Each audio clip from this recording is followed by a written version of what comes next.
Gentlemen, welcome. Let's start at the beginning. Simon, we talked earlier and you said you have very international background. So how did you get here? Where am I from? Yes. Hello everybody. Hi, I'm Simon Cook and thanks for coming. It's even warmer tomorrow night, by the way, so you're not missing anything tonight. I'm a Brummie, Peaky Blinder. It's cool to say that these days, right? I was born in Birmingham, but I grew up all over the place, moved around a lot, went to about 10 schools over 10 years, spent a lot of time growing up, particularly in Canada and on the West Coast. So I kind of have a West Coast mentality, which has kind of driven everything I've done, having come back to Europe about 30 years ago. That's super interesting. Alex, you told us a secret that your first journalist job was writing not in English, but in Japanese. Yeah, that's right. Hi, everyone. I have quite an unusual background in journalism. So I'm from England. I'm from the West Country, from a really tiny village where there were more sheep than people.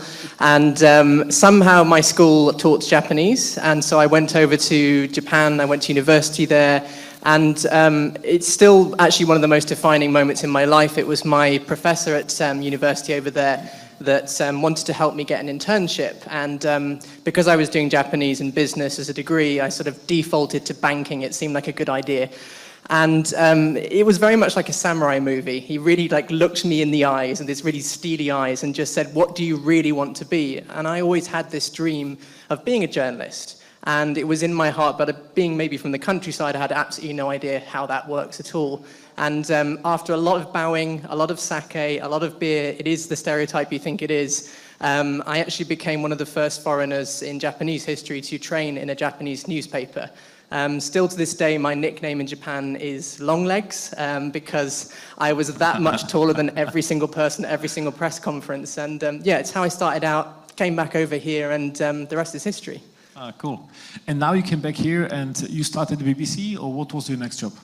So I started off at the BBC World Service. I've always been an international journalist in kind of business and technology, over to Bloomberg TV, and that was around the Olympics when this area was completely different. You know, it was the beginning of the Silicon Roundabout kind of time, and then continuing on to mainstream media. Yes. Simon, talking about the beginning of Silicon Roundabout time, you were you were working at KPMG before, right? At the beginning. So I started my first, I'm a games coder. I started my first games company when I was 19 in Manchester. Oh, wow. And I don't think the word startup existed back then. So, you know, I just wrote games and made money. And I didn't tell anybody at university I had a company because I thought they'd kick me out of college for not studying hard enough. So I had the secret life of being an entrepreneur. And then in the end of the milk round, at the end of the third year, they come round, and the guys in the best suits and the fancy cars are bankers or consultants. So I decided that being an entrepreneur was a dumb thing, and I had to become a management consultant. So I ended up joining KPMG as a management consultant. It was about the same time the internet started to happen. So fortunately, I ended up starting KPMG's internet consulting group. And went around all the FTSE 100 companies with my Netscape browser and my dial-up modem, explaining what the future might look like, and nobody was interested. But I had a couple of clients, banks and venture capitalists, who I wrote reports for. So I wrote some reports for 3i, and then they offered me a job. And for 25 years now, I've been writing checks. So I used to write code. I wrote a few reports, and I've been writing checks for 25 years. It's a nice intersection, because when you coming from the management consultant background, and then you know how the internet works, and you see the future, and then you start investing, it's a very nice place to be. So I think you're lucky. Yeah, you know, and I spend my life with engineers, and they think the city's powerful. And if you could describe my career in one sentence, it's spending the entire time explaining to engineers there's no engineering in the city, and it's pure sentiment, right? Yeah. And it's that mixing of human sentiment, fear and greed, and explaining your company's worth what you talk it up to be, right? Yeah. And that's basically what I do. I talk to engineers in their language, and I talk to the city and investors in their language, and the media is somewhere in the middle of all that. Okay, so during this discussion, the audience, you can also join in. You can ask some questions. It's a very simple way of doing it. All you need to do is, you see behind me here, this link called slido.com. You just open your browser in your mobile, type it in, and the hashtag today is as you can see on the banners, SG Europe and UN. And you can ask away if there is anything which you would like to know from our guests. I can promise you the top 5 questions we will answer, because you can decide which questions you like. So, Alex, you have been involved with a bunch of media. You've been a journalist, you've been an editor, also in the Tech City News before you came to Forbes. What was your learning there? So at Tech City News, I joined there, and it was quite a dream job, really. So I was 27, and I thought it was amazing. They essentially said to me, "We'd like you to start a print magazine." And bearing in mind, this is in 2013. That's pretty punchy to start a print magazine. And I arrived there on the first day thinking, this is amazing, I'm going to be the editor, and there was nobody there. I was the only person in the office. Oh, really? And actually it was an incredible experience because we built a great team and we built the print magazine and the website, but actually it's so funny in your career how things can take you in different directions that you don't expect. And as a result of covering the Silicon Roundabout, the Tech City area for those years, I met amazing investors, I met amazing startups, and I know it's a cliche, but you spend enough time with entrepreneurs, it's infectious. You really want to do it yourself. And so having gone through that experience for 3 years, I decided it was time to go it alone and do my own magazine, my own startup. But the reason why I did it then, and that startup was called the Memo, the idea behind it and the reason why I did it was because, and I know there's some people in this room here today who may be working more corporate jobs or maybe looking at the startup world. And so many of my friends and family work in the city just around the corner from here. And they kept saying to me that this tech stuff that you do, it looks really cool, the mag looks great, but I haven't got a clue what you're talking about. This language that you use, words like pivot and disrupt, it's completely alien, like you were saying about translating things. And so my kind of eureka moment was, what if I made a magazine that sat in the middle? And so the Memo existed to connect people in the professional world to the tech world in an accessible way that wasn't full of jargon and fundamentally told them why tech mattered. Okay, so Simon, when you now at Draper, and Draper Esprit started in 2006, right? Yeah, we started the firm June 2006, that's right. Yes.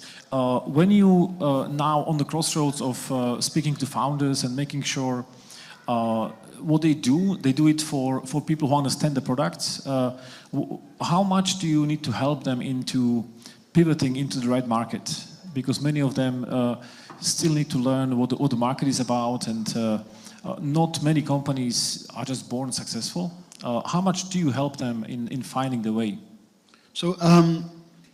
So we make people and market bets, right? That's what we do, and some of them work, some of them don't. The fundamental difference about innovating in the venture community versus a big company is that we can take risk. And if you're a manager at Microsoft and you're on your 4th division and the first 3 didn't work out, you're probably going to get fired, right? But we've backed entrepreneurs over and over and over again. If we back you, and you have a really great product vision, and we go into a market together and the market just doesn't happen, that's okay. You can then go and have another one. We back like Demis at DeepMind. We did his games company, right? You can fail, and it's cool, and it's okay, and we will keep backing you because we're backing your product vision and taking a market bet, and that's the fundamental difference. So the average age of the CEO we invest in is 27 years old, right? He doesn't have a lot. There are the occasional 20-year-olds, but they generally don't have enough experience. But if you get somebody who's 37, he's got a wife, a mortgage, 3 kids, and he can't take risks. So there's something about being in your late 20s, knowing that the world should be better, and being able to do something about that. And that's what we look for. And then we surround that person with the right CFO, the CMO, the head of sales, the international, how to raise capital, all that other stuff we can bring, but you need a product visionary who wants to make a difference, and that's what we look for. I agree. You're mentioning something very important, which is the lessons from the failure and how failure is perceived in here compared to how it is perceived in the US. Alex, when you were reporting on the stories in the Tech City News, for example, and at the Memo, one of the most popular stories is how much funding some company got from each company. How would you describe the perception to failure in the UK? One thing I would say to very respectfully counter what you've said is actually funding stories are not the most popular stories by a long way in terms of the traffic that we see. It's a bit of a bugbear for me actually as a tech journalist because interesting. I completely understand that funding is hugely important. Obviously, it is the lifeblood of this ecosystem, but actually, editorially, it's not the most interesting story. It's a snapshot. It's a moment in time, and for the founder, for the fund, for the partners involved in that, it's hugely important. But actually, I believe that real journalism is about getting under the skin of things, really telling the story of the culture of the company, the motivations, the vision, things like that. And so it's kind of interesting. I think you look at a lot of tech journalism, people tend to obsess over these funding announcement stories, but actually I can tell you that I see the traffic and it's not as big as you'd think at all. Okay, interesting, but you have an interesting story yourself about funding, right? About how you got funded. So what I'm going to share with you now, I'm going to be really honest and tell you that is not a realistic funding story. I am ridiculously lucky.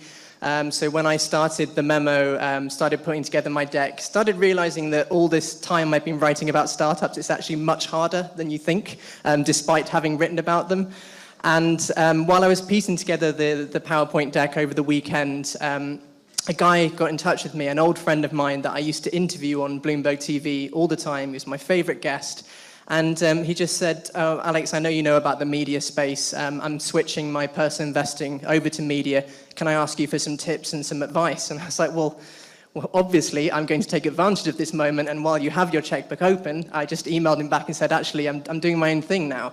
He starts emailing me back and forth constantly. Like, it was all night long, sending the deck back and forth. We had a coffee the next week in Mayfair, and he wrote me a check for the rest of the round and said, I wish you'd come to me sooner. I would have taken the whole lot. And that was the seed round done. And honestly, that is the most ridiculous story, but it actually happened. It's amazing about kind of people you meet and things that happen. We did go on to do a second round. After that, and that, to be honest, was much, much more challenging. We had the little thing called Brexit in the middle of that, and I think that really, it really did, and I don't know if you would agree, but I think it really did hit a lot of people's confidence, even just for a small moment, a very, very difficult thing to go through. But then it's funny how things come around, and by the time we were starting to close that second round, Trump got elected. And believe it or not, sort of two lots of bad news can have the opposite effect. And a lot of my investors, who are predominantly angel investors, actually said to me, you know what, we've got to help progressive media. We have to help pro-business media. And I think something altruistic came out of them, and they actually recognized that there's been never a better time when we actually need good media. So summary is, if the bad news happens in your country, then it's a bad news. And if it happens somewhere else, it helps the local ecosystem. Simon, when you're fundraising for a company, a startup, it's not the same as fundraising for a big fund like yours. And you already raised over $1 billion, right? So fundraising is fundraising. It doesn't matter if you're angel fundraising. You know, we're a public company, right? I'm fundraising right now. Every single person in this room can go and buy a share tomorrow, right? You're all my investors. So, fundraising is fundraising, and it's actually about telling stories. And that's why this evening it was great to be involved, because the overlap between media and investor relations, it's the same thing. At the end of the day, you're just trying to get across the story and trying to get people to be interested in what you're doing. And so, we've raised, over the last 12 years, we've raised money from all kinds of people. We have EIS funds, we have 400 private high net worths. We're a public company, we have thousands of individual shareholders, we have some giant institutions, we have money from the Chinese government, the Irish government, the British government. I don't think there's I was walking around with my CFO the other day and we were up in the park. I don't think there's a building in London in the last 12 years I haven't been in and pitched somebody for some money, really? Right? So that's interesting.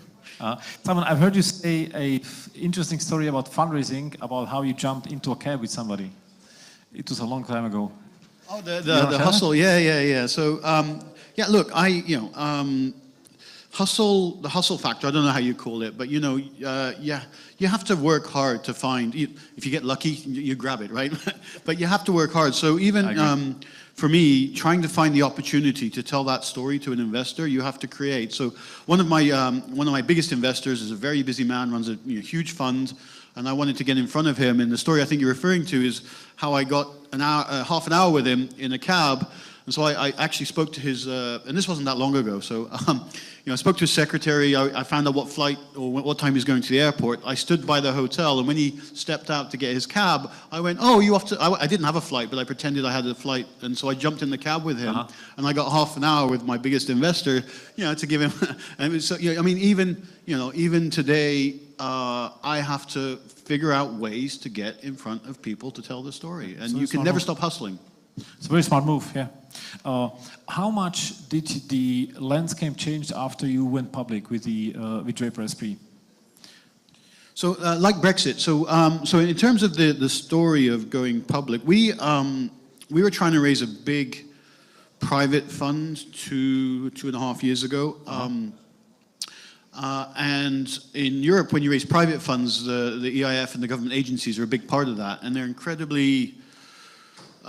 They have a lot of process and and steps, which is you have to understand, right? So you need to work with those kind of steps. But we were finding as a company we were running out of money and we couldn't wait forever, and we were thinking about how to close this fund.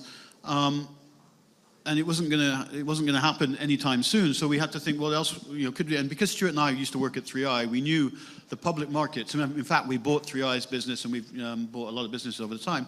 We knew the public markets would love a venture fund, but to do that took a big bet. It cost like £800,000 and a year of our time to time and try and do an IPO. So we stopped fundraising. We spent £800,000 on an IPO. And we went for it. And 2 years ago, almost 2 years ago exactly today, we had all the documents, we were ready to go, and if you may remember, but it was the biggest stock market crash in 50 years. China was slowing down, oil collapsed, and so the whole thing was dead. So this time 2 years ago, we'd spent all our money on an IPO. It was the only chance of a fund, and it was looking quite difficult with Brexit. Everybody said you can't IPO until Brexit, but we kept going, we kept hustling, we kept talking to investors, we went to China, we went all over the world, and eventually we got enough interest and we closed it the week before Brexit. So lucky you. Yeah, Alex, you managed to do also an interesting thing where in the Memo you managed to get it sold to Forbes, right? And now we're at Forbes. Yes. So congrats to that. Thanks. How did your job change from a startup founder into an editor at Forbes? It's been a really interesting journey. To be honest, I started the Memo very brazenly with the goal for it always to be acquired. I was very clear about what I was trying to do, but I always thought it would be some sort of dry, stuffy old publishing company from Europe. And there are some non-dry, stuffy ones as well, but it's just how I imagined it to be. I thought they would be buying the cool young startup and we'd be kind of embedded inside. But when Forbes got in touch last year, it was just beyond my dreams. I never ever imagined that a brand like Forbes would acquire us. And I want to share with you that one thing that's actually really surprised me about them as a company is very much a family company. I've met Steve Forbes over there, and to my surprise, I was acqui-hired effectively. They decided to take me and my entire team with them to create Forbes Europe. But actually, out of the senior management, there's another 5 people who were hired in the same way. They just can't stop acquiring startups and bringing talent in. And that, I think it makes them really unique because, how many business magazines out there can you say that are talking about entrepreneurship, but also led by entrepreneurs?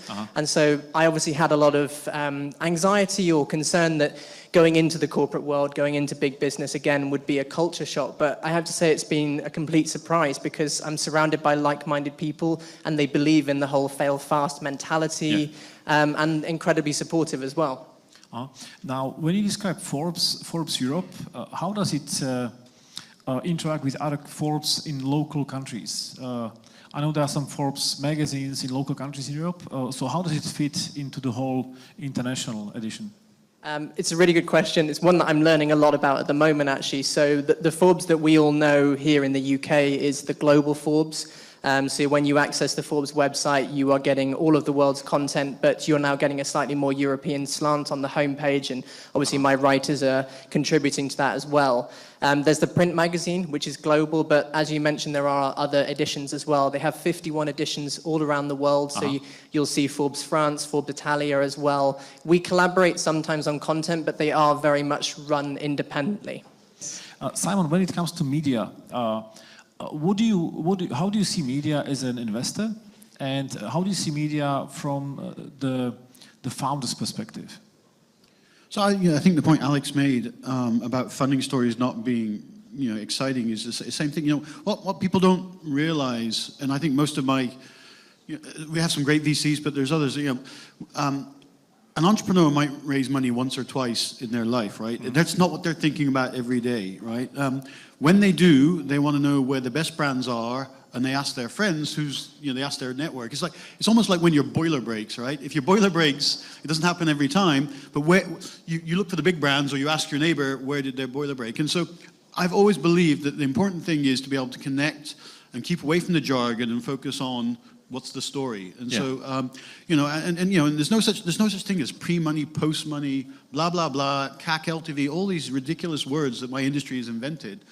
It's nonsense. Nobody cares. And I think we do a deal every 2-3 weeks, right? We've done, on average increasing. So we might be doing a deal every 2 weeks for like a decade. So we are a machine of doing deals. But if you start treating it as a conveyor belt, you miss the whole point. So I think that's what I was trying, that's when it's talking to the media, when it's talking to entrepreneurs, when you're investing, get down to what is this all about? What is the message? And get away from the jargon and the numbers. It's that's not really relevant. I agree. When I was getting ready for this interview, I was listening to some podcasts and seen some things about your background. And I've heard that there was this gentleman who came to see you, and he told you he can build a radio chip for $2. And then you invested in this, and you sold it later for $2.5 billion. Is that correct? Yeah, I mean, being a VC is a fantastic job because you have thousands of the smartest people in the world come and tell you their dreams, and you get to give them somebody else's money, and if those dreams work out, you keep 20% of the profits, right? So this is a good gig. The story you're talking about is James Collier in 98. It was about this time in 98. I think we closed it in 99. Came into my office and he drew a circuit diagram on the wall. He said, "I can make a radio chip for $2. It'll be called, it'll be Bluetooth." And at the time we had infrared in our phones and used to point and click. At the time radio chips are $20. So, to see a man's idea written as a circuit diagram and it didn't exist, to then watch every person on the planet's probably got 3 Bluetooth chips on them now. It's just been a fascinating and surreal, but it just, I've seen it time and time again. It's, in the Valley, we've, my partner's backed Elon and SpaceX and Tesla. The first Tesla was this crazy mocked-up prototype that the guys were too scared to get in, but Tim Draper's kind of crazy, so he jumped in this thing with Martin Ebert, and they went flying up 280, right? And this prototype electric car that most people thought they were going to die in. And it's just amazing that I have seen so many times, and my partner's seen so many times, just a little inkling of a crazy idea. And then a few years later, it's everywhere and it's mainstream. Yes. Alex, I think you're the best person to answer the question of how do you find a good story in a startup journey? What's a good story, or what's your advice to startups in terms of when to pitch to people like you? Which stories do you like to cover, and which stories do you don't because the pitch is not good enough? Kind of reflecting on it I've been doing it for 12 years now. The founders that really stand out to me and really stick in my mind time and time again are those that actually really thought about it as a relationship, thought about it as something long term. And I imagine it's similar for investors as well. It's the ones that keep coming back, but not always when they want something as well. And it's ones that I've met. I have to give a shout out to one particular networking event that I think is amazing. It's Table Crowd, where they organize dinners. And for me as a journalist, like breaking bread with people, being sat around the table, there's no better way of really getting to know someone than over some good food. I think it's such an informal way of doing it as well. And to come back to the people that really stick out in my mind, it's the ones that recognize that they're really powerful to me as well. And I think it's so amazing when I get founders that tip me off about other founders, introduce me to founders, people that aren't afraid to tell me when things aren't right on the startup scene, and share those kind of stories. I love stories that are actually affecting the scene, stories that are affecting people's lives, policies that the government's doing that's good or bad, things that actually really tug at the heartstrings. Those kind of emotive stories are really, really powerful. And I think that's something that's sometimes overlooked. And, as you were saying about the boiler being broken, that's a great way of explaining it. It's kind of the same with journalists as well. With certain people, we only ever hear from them when they've got a funding announcement or when they've got a product launch. And it's like, that's great, but actually I really want to know you as a person. I want to know your brand, and I want to have had that time to really understand what you're about. Rolly is a great example, those amazing Seaboard keyboards. Yeah. They've invited me over a number of times. I've had lunch with their team. That was an amazing experience. Wow. And as a journalist, and I said to them, don't worry, I'm not going to write anything, but how amazing is that for me to soak up the culture of the company and actually see what it's about? It's those moments that make me really love my job. Sure. So it's important to get to know you as a person and for you to get to know them as well. But I'm sure there are many startup founders who try to get to your attention. Yeah. What's a good way of doing it and what's a bad way? So I have to confess that if you ask any journalist in any panel this question, you will get a completely different answer every single time. True. And I'm probably more unusual than most. I like good old-fashioned email. I think email is great because I can come back to it, and I preface this with saying that I apologize in advance for not replying to your email straight away. The amount of traffic we get is insane. But even a lot of founders that I know well will just email me an update, but without a need for responding. And I find that really, really helpful, just to say what's going on or something's coming up in the future. To share some don'ts, I've had people WhatsApp me, text me, Facebook message me, Instagram message. I didn't even realize that Instagram had direct messaging for a number of years. And then suddenly I found all these messages that were collecting dust. There are so many platforms out there, and I respect the hustle. I've been there myself, and I know that you got to do what you got to do, but it's just another channel, and it's another channel that gets forgotten. And I think some journalists will say to you, only pitch me on Twitter. That's fine, but for me personally, your pitch isn't going to fit in 140 characters. I know it's a bit bigger now, but still, it's a tricky medium. Okay, so you can email Alex if you find his email. Yeah, it's just my name, alex.wood@forbes.com. Okay, thanks. Simon, what's the best way to get hold of you, and what's the worst way? I think the whole point of venture is for you entrepreneurs not to get hold of us. It's the best VCs go and find the best. I really don't like this whole industry we've built where it's like, what number do I need to hit to get my Series A? What metric do I need for my Series B? It's like you're building a company for the venture capitalists, and that's insane, right? Build your company for your customers. Build your company for your employees. Build your company for your mom, right? Just don't build it for me. And if your company's any good, I will be banging your door down and trying to invest. And it's, we'll find you, right? And there's only 400 deals in Europe a year that raise more than $5 million, which is kind of our target. I've got 15 investors now who are looking for those 400 deals, and we're growing, and we're going to keep growing. We're going to find you. So you have your team in the field looking for these investors. You as a CEO of a public company, how much time do you have for meeting founders? I'm a founder myself, right? So I actually know, I meet other entrepreneurs as an entrepreneur. If that turns into an investment opportunity, that's cool. And we've IPO'd many companies over the years, but doing it yourself, it's totally different. So I spend as much time as I can with entrepreneurs. It's my life. It's what we do. I'm an entrepreneur. We love entrepreneurs. Everything we do is around that. We're still, I'm still doing deals. I did $75 million deal in Ledger in December in Paris. Paris is absolutely unbelievably flying right now. It's an incredible ecosystem. So I'm still doing deals. I'll keep doing deals. Tim's doing deals. Everybody's, I think once you're in this, you can't, not do it. And of course, running the public company takes a lot more time. I used to do my own PR and marketing. I now have an amazing team. Isabella's incredible at that. Hint number one: hire professionals to do the job and don't do it all yourself, right? So, I have an amazing CFO who does all the investor relations. So all the stuff I used to do myself, I've got an amazing team doing that, and that gives me time to do what I love and what I'm best at, which is connecting with entrepreneurs.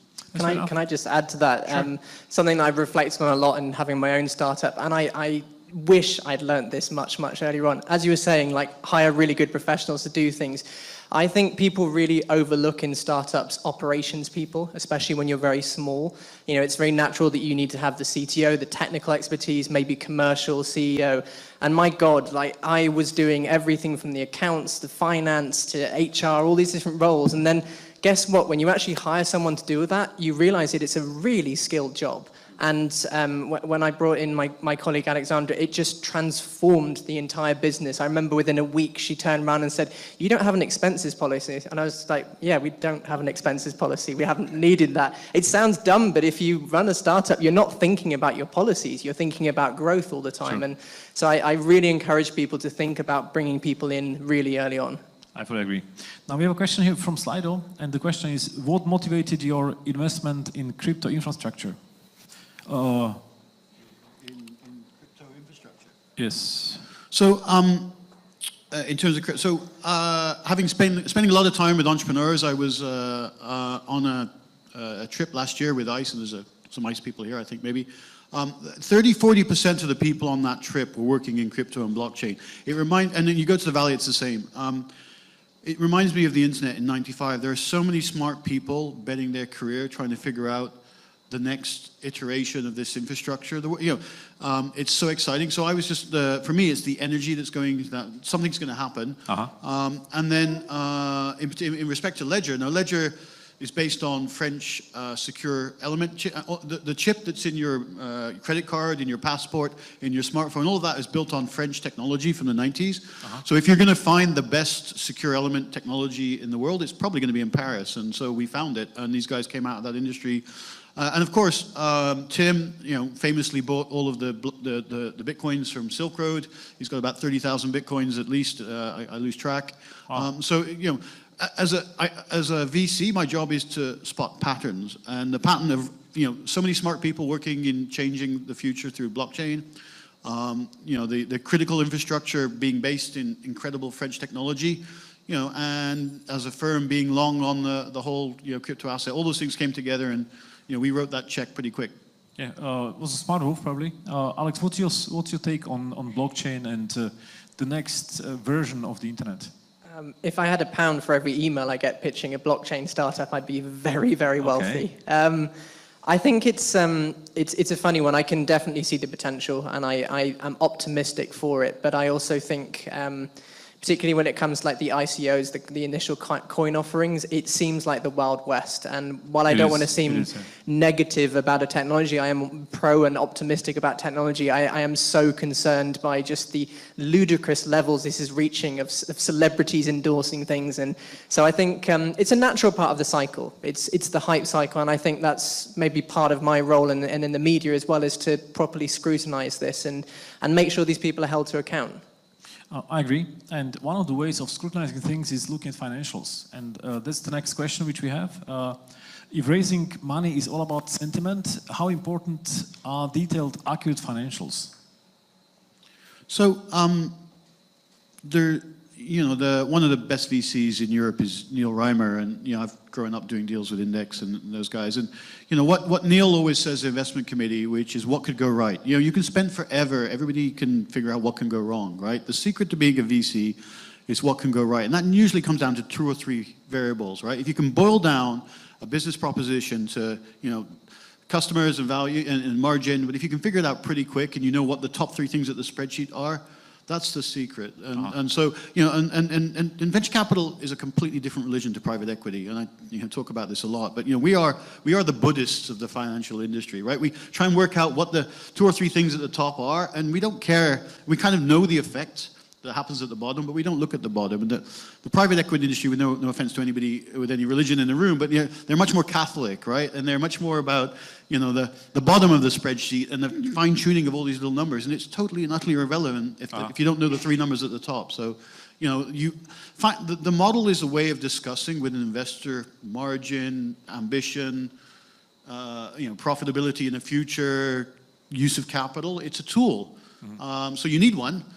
But it is not, it's not everything, right? So we don't really have associates. We have everybody. I do my own spreadsheets. You can't scale venture capital because I need to understand how this business works. I do my own spreadsheets, and all my investment team do their own work. I don't go here, crunch these numbers and come back and tell me if it's any good. You can't do venture capital like that.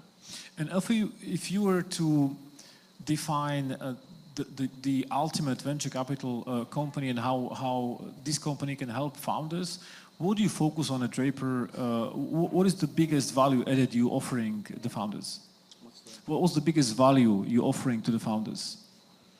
I think it's about, well, first, in Europe, it's about capital, right? So getting capital is still really hard here. It's taken us years to build the platform we have. We're now, I can now invest, significant amounts of money. It's almost like a venture capitalist, like what's the most amount of money you can invest and lose and not get into trouble? And most of these little funds in Europe run like that. You have a 100 million fund, you can put 2, 3, 4 million to work, and that's the most. We're now effectively investing 150 million a year. It's like a $1 billion fund, right? Yeah. So I can lose 25. No, I'm not looking to lose 25 million, but I can make a 25 million risk bet. And so the first thing is capital, and capital that can be risky. You don't want an investor that says, "Here's a couple of pounds, see if it works." Right? You need a proper Silicon Valley style level of risk capital, and we're starting to get that in Europe.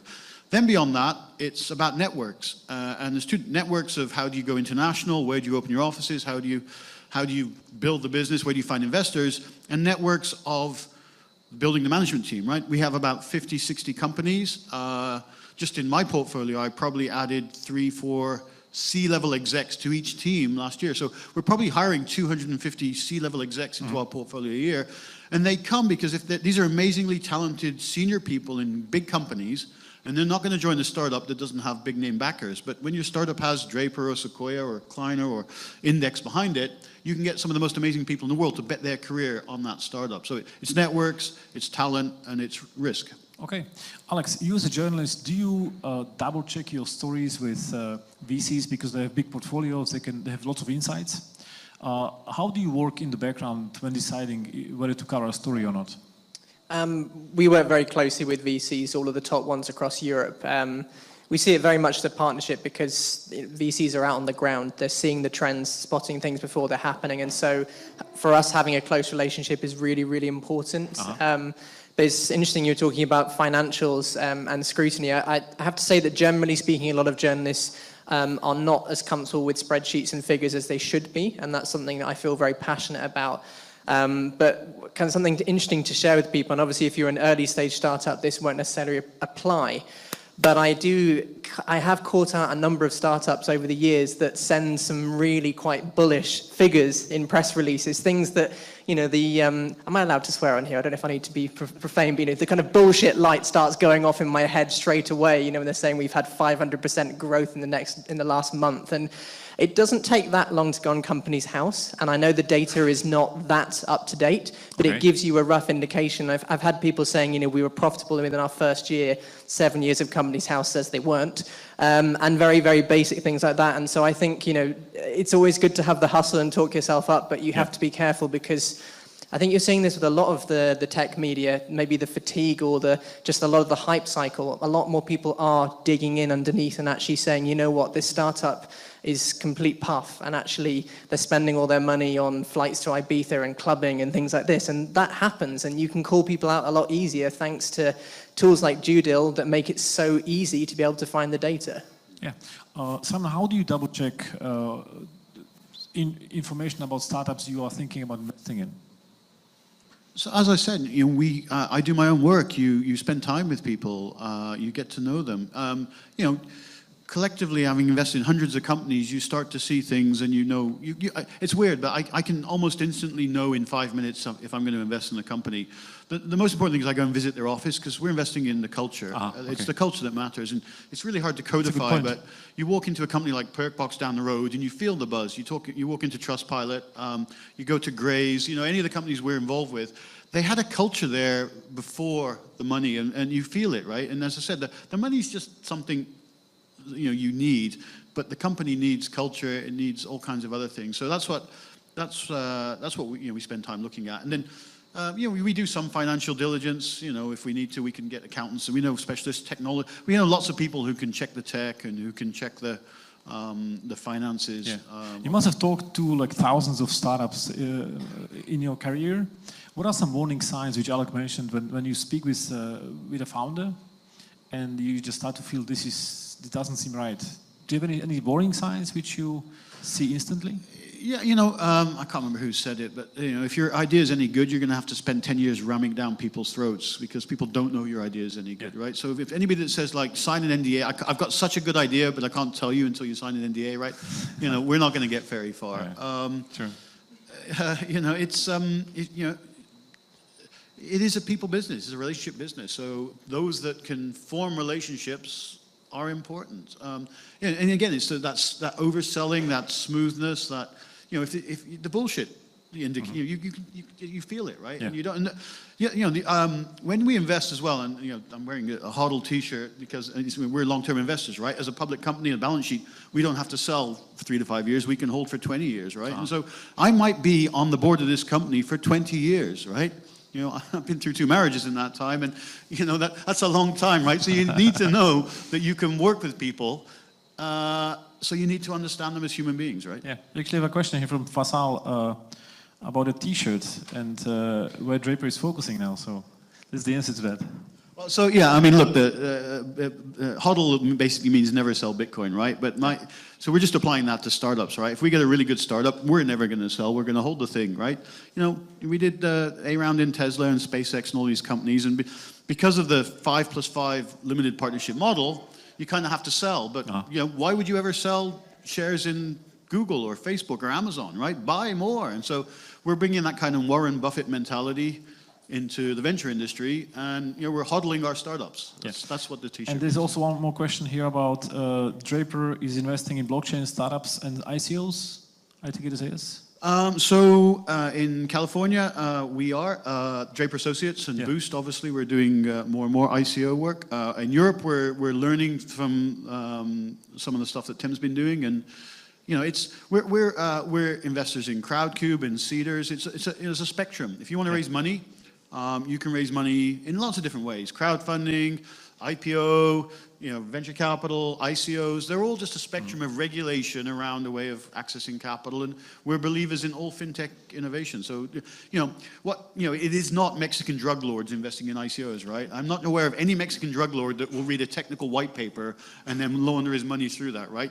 If you went back to the Valley in '95, and if Andreessen and Bezos and all these guys had their own currency and they're investing in each other, that's what's going on. Smart people are investing in each other because they have a currency called, Bitcoin. Yeah. And they sell just enough Bitcoin to Wall Street for us to be able to get in on the game, right? That's what's happening. It is not a Mexican drug lord scandal. Not yet. We heard from Alex the description of the Forbes network and how Forbes works. Maybe it's worth, Simon, describing the Draper network. How does it work, and what's your strategy in Europe? And how is it connected to the global network of Draper? So Tim, Draper, DFJ and Tim, he was the first really to take Silicon Valley thinking outside of Silicon Valley. We had ePlanet back, 20 years ago, and we did Skype and Baidu. Yeah.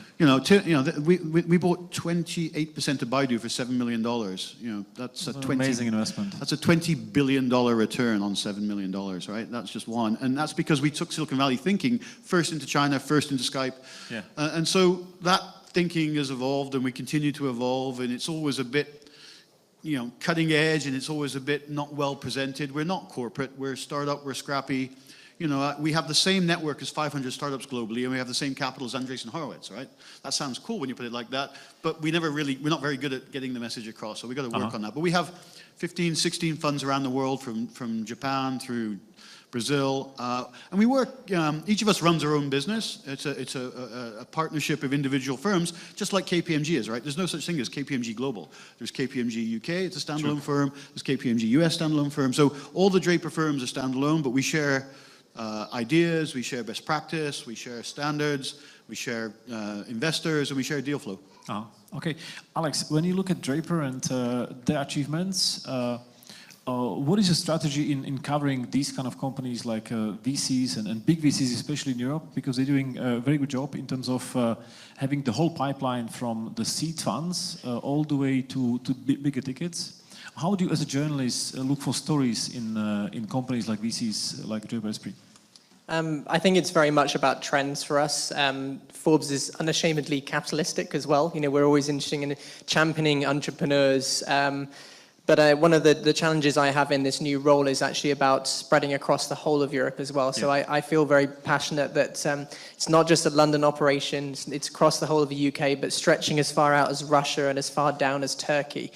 So it's not a small patch to be covering at all. But one thing that I think is really interesting and quite unique about Forbes in business media is they have this contributor model.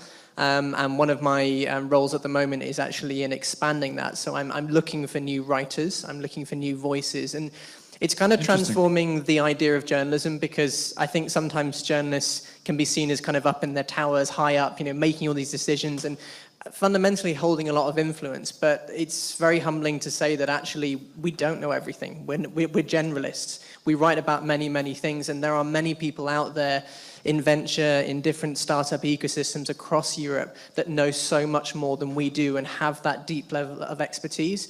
And so what Forbes did a couple of years ago was to actually invite these people onto the platform to be able to write for Forbes effectively like a columnist and share those views. And that's, for me as a journalist of over 10 years experience, has been really transformative. It's a bit like letting go of the control, because obviously I'm not editing all of their stuff. Do you see it as a good thing or a bad thing where the quality went down or up? I think fundamentally it's a good thing. I think obviously it is challenging to be able to manage that many people across the world, and it's a lot of the job we really have is in getting the right people, the people that can write in the right way. But I think it's also, and I'm sure we can talk about this for hours and hours, it kind of fits into this bigger debate about what the media is and fake news and things like this, that actually sometimes journalists get things wrong, and sometimes journalists don't spot trends. And is it better that we have more voices but they are joined together and people can understand a broader world picture? You look back at Brexit and Trump, this kind of polarization that's happening in politics, and I think sometimes it is important that we're presented with different views. Okay, Simon, you mentioned you were at the TED conference and you had a discussion with somebody about journalists and how much the subscription models could change the journalistic media world. Do you want to share something about that? In TED last week. I think what's exciting, and what's scary is we've built an internet that doesn't work. I think there's a lot of talk last week that we've built something and it's gone so fast and it's all been like hands off, let it go, and now it's being used.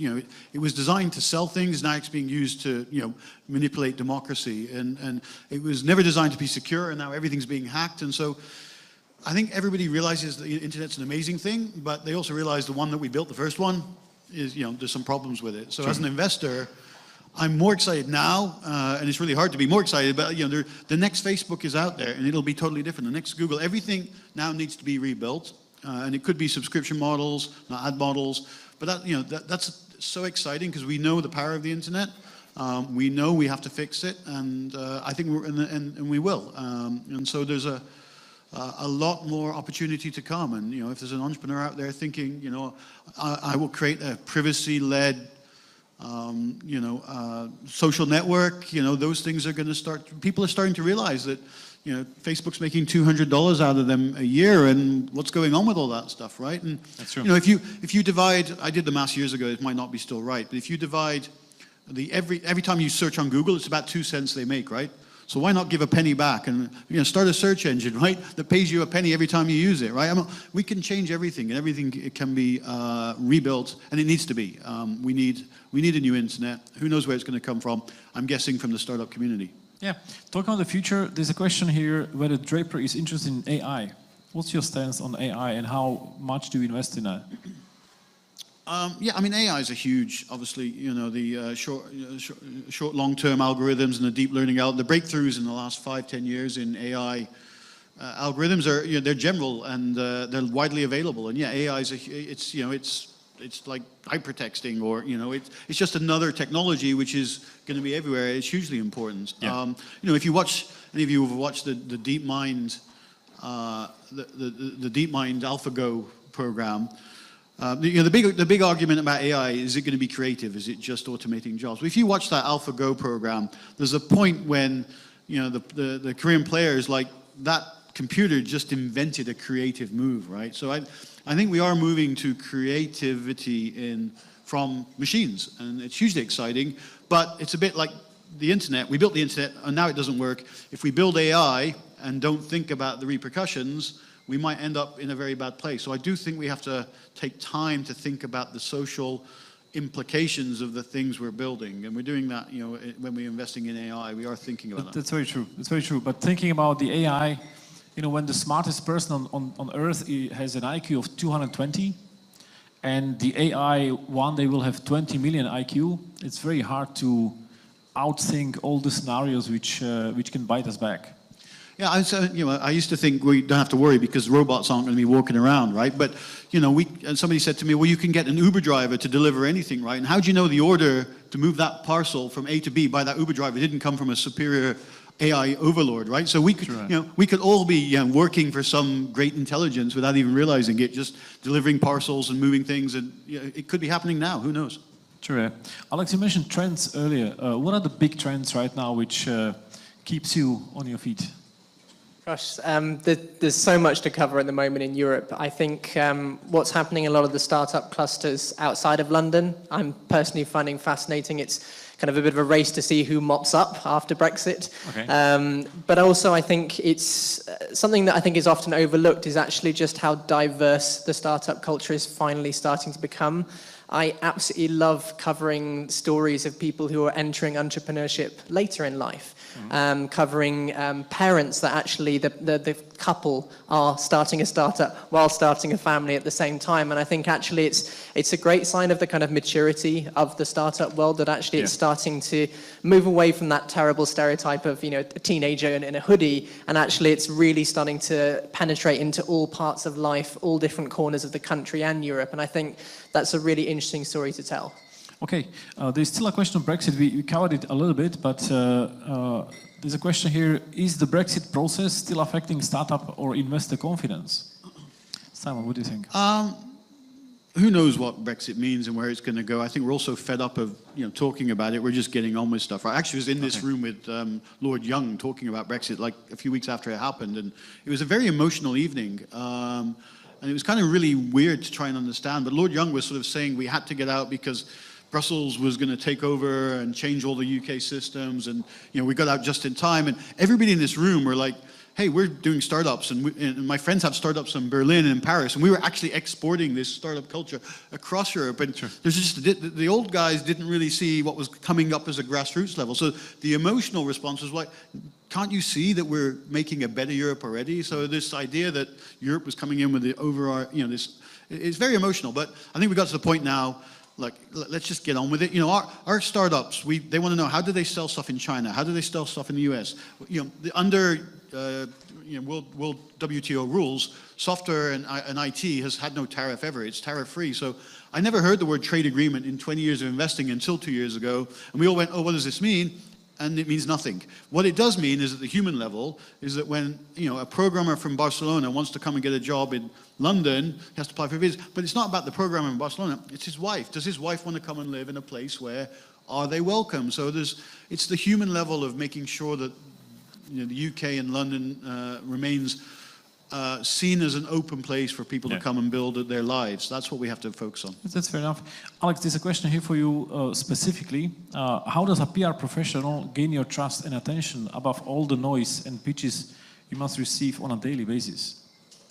That's a really, really good question. I think I have to be honest and say I personally really struggle with the amount of incoming. I think it was particularly hard when I had my own startup as well. So it's like you've got one foot in both camps in that sense. I think it's not just for PR professionals, but for anyone that's trying to build a relationship with the media. It's about being really clear with your intent, because I do get a lot of emails, whether it's completely not addressed to you or like a group email or just an email that kind of waffles on for a very, very long time. You must get them as investors as well. And actually, I really respect people who put it right up the top and say, I am getting in touch because next month I'm launching X. I'm interested to see if there's a story there. Here's some things I think are interested. Let me know. It's that kind of level of actually, this is what I'm at. This is the stage I'm at. I really respect early stage founders who've got in touch with me a year before the product's launched and just sort of got themselves on my radar and said, no pressure. I'm not expecting something now, but I think a lot of it stems from something that many people don't realize or appreciate about the media is the lead times. So for example, with a print magazine, you're looking at anything from 6 weeks to sometimes months and months. Yeah. I mean, many print magazines are planned a year ahead of time.